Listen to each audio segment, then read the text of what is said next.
It's time we talked about the future. Well, that's exactly what we're going to try and do now. In the specially extended edition of Horizon, both ask and try and answer some of the momentous questions raised in that film. And with me are three men who are very much qualified to do so. There's Robert Clayton, who's technical director of the industrial giant GEC. He's also a member of ACARD, and that's the Advisory Committee for Applied Research and Development, a special advisory group set up to report to the Prime Minister. Also Mick McLean, who's fellow with the Science Policy Research Unit, Sussex University. He spent a year travelling in Japan, Europe and America, examining the effects of recent technological developments in the electronics industry. And he's written a report on this for OECD, the organisation which links the most advanced economic nations. Thirdly, Barry Sherman, who is the Director of Research for the union ASTMS, the Association of Scientific, Technical and Managerial Staffs. Now, gentlemen, do you agree that this extraordinary revolution is happening and that it's going to happen to us? Mr. Clayton? Undoubtedly, I think we're already into a second industrial revolution. This remarkable integrated circuit industry, £1.5 billion last year, doubled by 1980 again, is going to affect all aspects of industry and of life. Mr. McLean, how fast is it coming? You've been and looked at these countries abroad. How fast is this going to come into our lives? Well, I think probably a bit slower in Britain than it's happening already elsewhere. I mean, there are enormous international differences between the pace of change. And I think this is one of the problems we're obviously going to come on to later, as to how fast we can cope with these changes in Britain. But does it mean, Mr. Sherman, as you see it, does it mean a total change in British industry? I think ultimately, probably yes. I'd like to agree with Mick. I think it probably will come somewhat slower in Britain than in other industrialised countries. We tend to be a nation of risk averters, and we're getting more risk averting as time goes on. It would seem that we're going to be at least 3-4 years behind a lot of our competitors. Well, one of the extraordinary things that occurs to me is the cheapness. One's talking of 30p for one of these chips, that it's the sort of cost that one simply cannot avoid. Is that true, that anybody taking an economic judgment is going to be bound to go into microprocessors unless he is forced not to by somebody else? We must be very careful there's not an oversimplification here. You can talk of the £5 chip, but that is the central processor. You've got to associate with that a lot of memory. And in addition, although it may only cost you £100 to design the hardware, almost any microprocessor system is going to cost you £10,000 to do the software. Well, what does it mean for a company like yours? It has permeated almost all our areas of operation already. It's most remarkable that in our budgeting and planning meetings, even last year, when we came to discuss what was the technology, almost every unit that talked to us talked about the application of microprocessors and solid state. Can we afford not to? Can I put that as it's a crude question. Mick, can we afford not to go into this business? I think obviously in the long term, no, obviously not.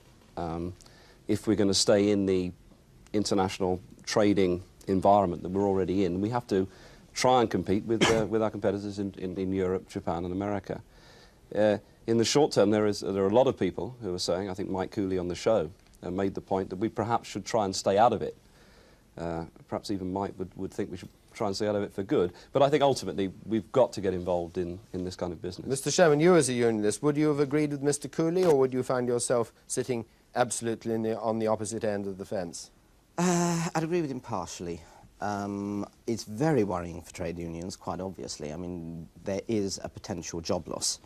And in that respect, it's very worrying. It's very worrying politically, apart from just from a trade union point of view. You as a research officer, do you think British industry can afford not to keep up with the other leaders? Ultimately, it's going to have to. But can I make a very small point about that? A lot of the things we saw, like robot production lines in a car firm, I do not believe that the Western European, Western economies are ultimately going to make those cars anyway. I think that the so-called developing countries at the moment, or some of them like Iran, Korea, perhaps Brazil, Argentina, they'll be using the kind of low technology stuff to make those cars. Those industries will probably go. The middle income nations at the moment. Right. But why are you implying that we're not in it already? That excellent film took a lot of examples from America. But my own company is selling a computerized steel billet mill to Brazil. £7 million, about 14 microprocessors in it. We're doing telemetry in Tehran. I think microprocessor again. Traffic control. We're doing for Victoria Station a system. I think there are going to be 40 microprocessors in it. Quite a bit of British industry is already operating. Well, Mick, you've been and looked at these other, what we'd think of as the industrial leaders in the world in advanced technology. Aren't we miles behind them? Well, it's just as a very personal opinion, I think we are in a number of very vital applications, yes, miles behind. You know, I think Robert's right in saying, of course, there are strengths in British industry, and Robert's pointed to some of them. But I think in many of the high-volume, big money spinners, we're not really up with the major big league. Now, let's look at the government side. The film made quite a strong judgment about government. We do have in this country a high degree of government interventionism in British industry. I don't only mean nationalised industries, but there's government ordering. The government uses fiscal means, it uses investment alliances and regional inducements to affect the way industry goes. Now, is the government, and you three people should be aware of whether they are, is the government aware of this revolution and its implications? I think the film was a little unfair. If one talks certainly to the senior technical civil servants in the Department of Industry, they are very aware both of the need for some semiconductor industry in this country, and there has been a great deal of discussion on this in the last 6 months, and one hopes that very shortly they will be announcing a very substantial programme in this field. Well, you, Robert Clayton, you're going to be advising the Prime Minister directly what his options are. What are they? Well, there are two parts. I'm not sure that I go with you in using the word option. What are we going to do? In the first place, we are concerned that there must be some semiconductor manufacture in this country. You cannot opt out of this completely. You cannot just say that you will buy it all from overseas. The most difficult question for any government is to decide the extent to which it will support an industry and what the products will be. But a lot of discussion on that has gone on. Now, secondly, the Advisory Council on Applied Research and Development, led by James Mentor in particular, saw that the microprocessor at first, and then we widened it out to solid state as a whole, would have a tremendous impact on British industry, both manufacturing industry and service industry, and as a result, the particular job I'm doing is to lead a working party at the present time to look at the impact of solid-state technology on industry. Well, Mick McLean, you've been looking at this in America. Should we be in the chip process? Should we go into it? Because aren't they light years ahead? We can't possibly compete in making them. They've got the process down to a very fine art. Well, no, I think I agree with Robert. There are very, very good reasons why we should try and stay in the business of making chips. That is, of making the basic chip itself. Making the basic chips. I mean, I think we're going to come on to this point later. I'm sure it's going to raise itself anyway. But the idea that we can opt completely out of manufacturing and go just into the software and applications business, I think, falls down on the very sharp rock that the skills that you need to write software or to write applications programs are usually derived and generated by being very heavily involved in the manufacturing business as well. This is a debatable point. We can talk about it later. But I think Robert's right. But well, there's an argument about it. By definition, governments are bound to be involved in short-term considerations. Almost always, they have bound to think of the next election. They are in politics. Do you think that the government is going in the right direction? No. I think there's a problem, and the problem is that Robert may well be looking at whether we're going to manufacture or not manufacture, the impact of the chip actually in a very macro sense, in a whole economy sense, actually looking at it and see where it will affect the industry. I'm very much more worried, and I think now more than ever trade unions are starting to become worried, and in fact the whole labour movement is starting to become worried, that there are economic, social and political repercussions. Now they are long-term or medium-term. They're not going to be tomorrow, probably 5 years, 10 years. Now these will almost certainly need some extra government agency to look at them. Because, as you say, governments last for 5 years. There's this lovely thing called fifth-year democracy. Well, as Mick McLean said, the Japanese, he's seen this Japanese experience, the question of where stuff is actually made. The Japanese are making the chip, and then they're assembling the technical thing elsewhere in Korea. Could I just also say... Not these chips yet. Right. But just one important point to make, Robert, I think, is that not only are we behind in Britain, I think, in many areas, in the technology itself, but also we're very far behind in government response to the technology and the changes. That was really my question. The governments of the US, Japan, Germany, to some extent France, have been a little bit more timely, perhaps, we can argue about this later, Certainly they've taken, at least in Japan anyway, they've taken a much broader view of the changes. They haven't just concentrated on the limited technical aspects of how to build a thriving semiconductor industry. They've really, I think, in terms of awareness, we're even further behind than we are in terms of technology. Yes, well, we talk about and the government talks, and everybody talks about the industrial strategy, about regenerating British industry, using North Sea oil money, but it's still often, I think, usually looked at in terms of the traditional industries. Are we going to miss out this time, Barry? Well, that very much depends on what government we get next and quite what we do. We'll answer it both ways. Answer it both ways, right. I can't forecast the next government. I wish I could. But I assume, let's look at the existing industrial strategy, which I'm not, frankly, and I think a lot of other people are not, frankly, enamoured of. It doesn't appear to be doing too much. Now, we do happen to have sector working parties. We do happen to have little neddies. We have all sides of industry and government represented. We could have each sector working party looking at whether they are going to use these chips, how they're going to use these chips, plan these chips, but ultimately it's going to have to be done, this look and this hard look, by individual firms. Individual ones. You're a technical director of a large individual firm. You say your firm is doing these things, but looking at British industry in general, is it?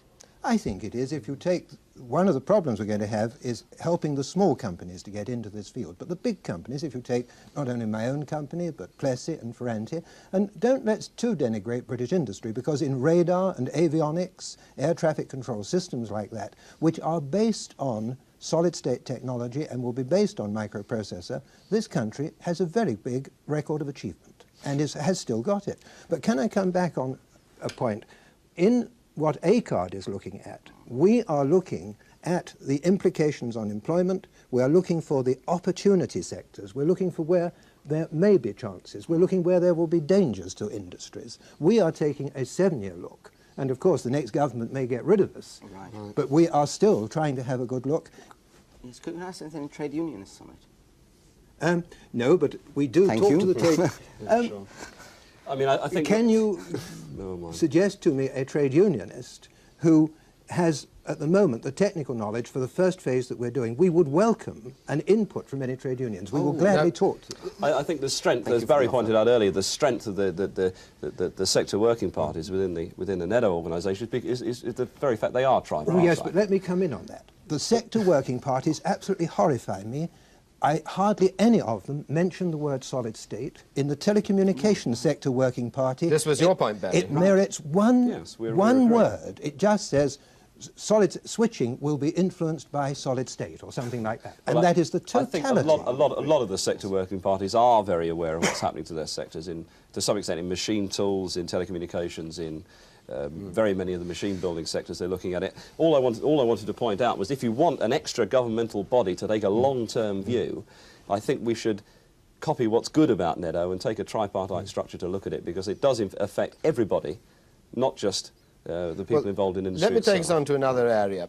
The film mentioned software and said that we were world leaders in software. I don't know whether you might agree or disagree with that, but it's a lovely answer to say, look, this is what we're good at, that we're getting out of some of the older industries, we're getting to get into the service industries. But isn't everything still about wealth creation? And that's what we really need to talk about, and therefore software isn't any good unless it's applied to something that creates wealth. Mick? Well, I mean, I'd like to make the extra point, which I already started to mention. I think one of the reasons we're any good at software at all at the moment is because for years we've had a thriving mainframe computer business in this country, helped by government support. That's as well. ICL, Internet. ICL and a few other companies, minimally helped by government support.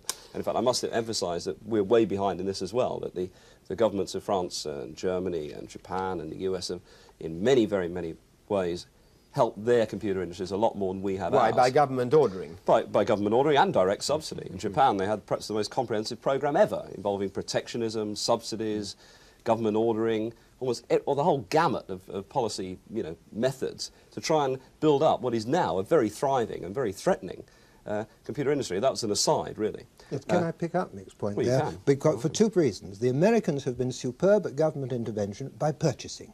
They have wanted it for defence, they've wanted it for space, and this has affected their solid-state industry, their computer industry. The Japanese have an incredible way of bringing together the firms, the government, and the banks, and to arriving at a strategy. It is a beautifully coordinated operation, and it is undoubtedly successful. And you're saying that we do not do that? Well, that's what we need. We need a strategy, and all I was doing is agreeing with Barry, saying if the strategy is going to be thrashed out, a long-term strategy, it's got to involve the unions and many other sectors of the community as well. Can I just make a point on this? Because I'm a little bit worried about this. I was a little bit worried about the implication of your question, actually. Because quite honestly, if we do export, and if in fact we do prepare all the programming work and the software, in fact that is creating wealth. To put it in fact, wealth is not necessarily a physical commodity like a table or a chair or even a TV camera. Yes, but software experts, we are a low-wage economy. We are, and indeed, software experts can leave with their skills with them. They can. Silicon Valley, I'm told, is filled with British experts. Right, they can indeed. There's another point which I think is slightly worrying. If, in fact, we get into this idea of software, if, in fact, it becomes a large, predominant industry in Britain, then it assumes a degree of knowledge for the people participating. Now, that degree of knowledge is only really obtained by, if you like, just in social classes. If you look at all the statistics in education, just the top few people, you know, the greatest number of people are in the top 2 social classes. If you are then going to have income and wealth distributed just to those 2 top social classes, and not as at present, I think there's a lot of social problems. Yes, well, I think we will get into probably that. one of the least of them, actually. I think we might get into that later, but I'm still concerned about this question about, is software in itself really an industry, or does it have any meaning? What meaning does it have for the so-called industrial regeneration of Britain? Surely it is merely a technique, the use of these 2 techniques, for creating more wealth-creating factories. No, I'm sorry. Software is a perfectly exportable product in the same sense that the film of a television production is. It is perfectly fair to call it an export. What worries me much more is that if we export software rather than systems, and this is where I did disagree with the film, we should emphasize that starting with solid state, applying our software ability to the better products of our conventional industry, we can both create exports, substitute imports, and make much more efficient use of our resources. So software in itself is the wrong end. But we haven't been very good at doing that so far. You pointed out earlier, to be absolutely fair, we do have some thriving electronics industries. A lot of them, the ones that are thriving, are very much in the military, very high technology, high cost areas. We're not competing very well at all in any of the mass... We're not a world We're leader. not in the mass production areas. We're not in mass production of computers, mini-computers, and part of Robert's own company will even agree with that. Well, gentlemen, let me take you on Television to a thing that's already been raised by Mr. Sherman, the effect on employment. Whatever happens, we are going to be losing job opportunities. There are industries that are dying in this country, and there is talk of creating new ones. The implication of that film is we're going to be losing a lot more jobs. Secretaries, shop assistants, warehousemen, as well as production workers. Right. Is this your anxiety? Yes, except that I wouldn't look at it really as an anxiety. I would think it's a marvellous opportunity. I know it sounds rather silly, but I think people have been inculcated in Britain with this lovely work ethic, and it's been kind of channeled through the establishment, the church, all the organs of the establishment, right from the Industrial Revolution. Now, I think we have a chance, and a very great chance, to start looking at how one can reorganise the working life, not only in terms of when you retire and when you start, but how you work, how many hours you work, and this all depends on where the wealth from this new technique, where it gets distributed. Yes, but that only works if there is overall expansion of wealth. Yes, but one assumes there will be. Look, if in fact the silicon chip enables you to be more efficient and proficient, then it equally assumes you have higher profits. If you have higher profits, they can be distributed. If they're distributed round the right way, I think you don't move to utopia, but you move, and you have the opportunity to move, to a much better situation. If, on the other hand, they all go in one direction, just as profits, or they leak out the country, as so often happens, in those cases, then you retrogress. There's also the question of whether we're competitive with other countries. We've seen some of our industries go down the drain. We thought they were world leaders, and we suddenly found that they could hardly live. What's your feeling, Mick, having travelled and looked at exactly this problem? There are a number of points to be made. I mean, one, about trying to help our industries and stop them going down the drain, like largely the British cash register industry, for example, has, is that again, on the point of government intervention, the Germans are very quick to come in with support programs for their small-scale industries to try and help them adjust. But is that to the protect problems. employment, or is it to try and create new job opportunities? It's to try and create, to stop them making old mechanical clocks and help them start making digital clocks and electronic clocks. That was an aside. I'd really like to reply to Barry's point about saying, well, of course, in the long run, it would quite likely we could create a much better society in which really very boring and tedious jobs like petrol pump attendants and shop assistants are got rid of. I mean, no one really wants to spend your life as a... But I repeat, that is only tenable if you get overall expansion. Well, this is one of the problems. I mean, again, I'm very worried that we'll fall in the middle in the UK. We won't be competitive enough to reap some of the benefits of the new technologies, and yet we'll absorb them just fast enough to get rid of enough jobs to cause real social problems. Well, I wanted to make just the one longer point that while I entirely agree with Barry that in the long run we could build a better society, and agree with him that it depends on how wealth and income is shared, in the short run there's going to be a tremendous social upheaval. I think no one would disagree with that. This is perceived by somebody like Cooley speaking on that film. Right. I mean, our particular union tradition, with its craft union tradition, is going to be against this, isn't it? That it's an idea of the protection of jobs in a particular craft. One sees it in the print unions at the moment, where there's a complete new technology which is being resisted. Yes. But I don't think that unions are necessarily Luddites. Now, one of the problems has been an enormous resistance to technological change, or some technological change, is because, one, there's been no consultation. The first thing a union knows about it is when their people are actually out on the streets. Secondly, there has been no effort at retraining. There's been no effort at trying to look at alternate uses, like Lucas Aerospace. There's rather an argument going on about that at the moment. And I think this is an area which has to be explored. There has to be consultation. I can assure you that the unions now will certainly use the Employment Protection Act and ask companies whether, in fact, they are going to get technological redundancies and the information provisions, and we will use it very hard. But my real point is that given that union tradition, however much the unions may try and change, isn't this going to stop us as an economy changing fast enough? Well, we've got to have an attitude in which we see this as an exciting opportunity. I mean, I am optimistic about this. I believe... Are you optimistic about union attitudes too? I happen to be in a company in which the top man believes very much in consultation at the present time. I mean, well, he has always believed, but he emphasises this tremendously, and I believe we will get the cooperation of the work people. Do you believe that there's going to be sufficient resistance on the union side to make it impossible for us to change fast enough, Mick? No, I don't think so. I mean, I don't think the unions are really the big barrier to change. When I say, and as I said earlier, that I think the UK is in danger of not going fast enough or not going slow enough, of falling between the two areas, I don't think the unions are the big barrier. I mean, the unions should and must be involved in the social upheaval that's going to take place. If we're all agreed on that, and we seem to be, how are people to be prepared for this? How are you going to share out the jobs if there are less jobs? Right. Well, I'd like to come back to Barry's point now. Sorry to interrupt you, Barry, when you're about to make yours. But before I forget it, I mean, you mentioned earlier this dreadful thing of the work ethic. I think one of the things we've got to get over is the idea that we've got to share around the existing jobs. It may not necessarily be we have to do that.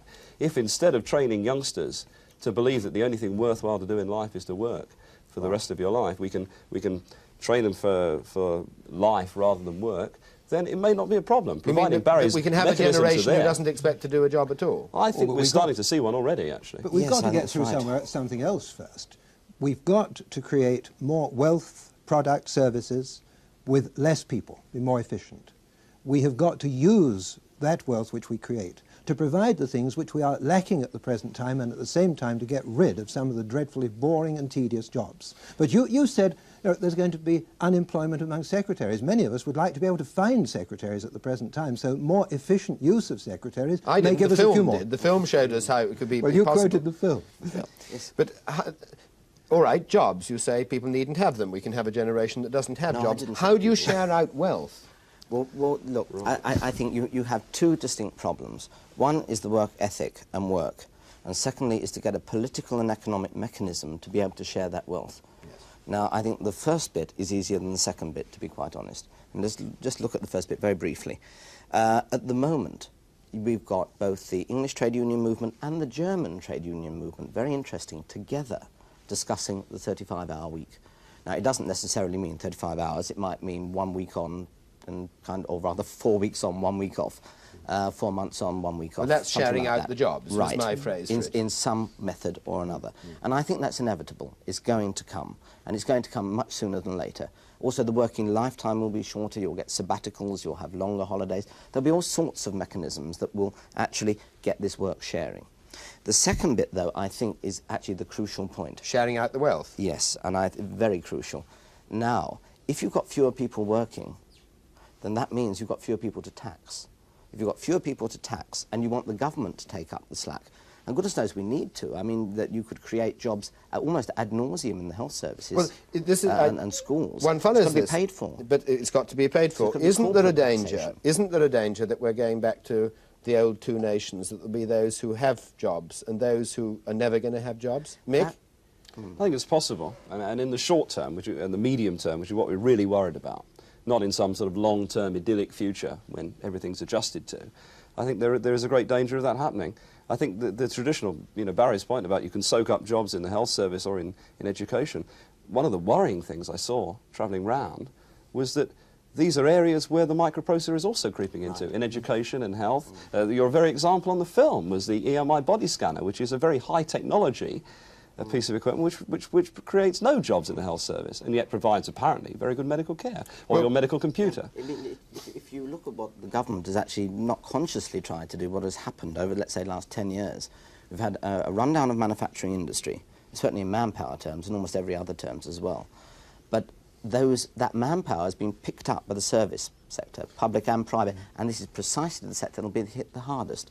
Exactly. Yes. Now there you have this major problem. You can only do it, I think, by, frankly, I've tried to work it through, taxing the corporate sector. Well, I'm awfully sorry. Gentlemen, we're reaching towards the end of our time. Can I put a final question to each of you, which is a prediction for Britain? Are we going to expand wealth fast enough to deal with these problems, which we've been identifying, because it has to expand, or are we going to see resistance and opting out, and Britain not staying up with the leaders? Mr. Clayton? From the people that I work with, I believe we're going to do it. Mr. Sherman? Yes, I would think that sooner than later we will realise this. I don't think it's a conscious decision. It will just happen, because this isn't something that will happen overnight. It will happen as a drift, and I think ultimately we will do it. Mr. McLean? Unless we develop a strategy, not just for an industry or a sector, but for Britain, worked out by an extra governmental body with a lot longer viewpoint than most governments have, I think we're going to have a lot of problems and fall in the middle, as we discussed earlier. Gentlemen, thank you very much. Mr. Clayton, Mr. Sherman, Mr. McLean. And that's all from us on this extended version of Horizon. So at this late hour, good night.